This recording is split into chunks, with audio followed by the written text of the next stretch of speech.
I think the world we're going to, there is no textbook for how we're going to live in it.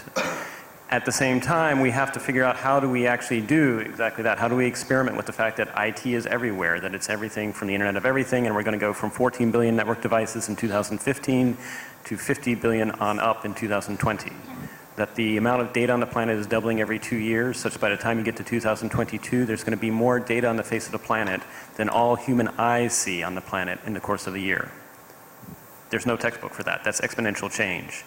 And so you obviously see this happening in Silicon Valley and other parts of the United States and the world as well, where you do have entrepreneurs and startups who do not have the burden of legacy machines, as well as they do not have the burden of legacy code. And I mean legacy code not just in terms of software, but obviously we have laws and policies as well. And this gets to end point that we need to figure out which things are actually in law and which things we've just accumulated because that's the way we said we've always done it. We maybe need to experiment with it. But whereas startups and entrepreneurs don't have that burden and can actually experiment, and they have at the end of the day maybe an IPO, we don't have that in public. Public service does not, one, have an IPO, although that would be quite interesting. And two, we are under public scrutiny because we need to be stewards of the taxpayers' dollars.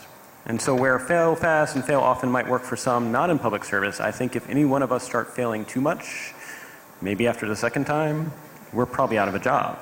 And so there is no textbook for where we're going, and that's going to require us to have those partnerships both with the public and the private sector, one, to see if we can experiment together in these safer spaces to try and figure out how do we do the job of government, how do we do the job of public service, and at the same time figure out how do we do informed risk-taking because we can't be incremental.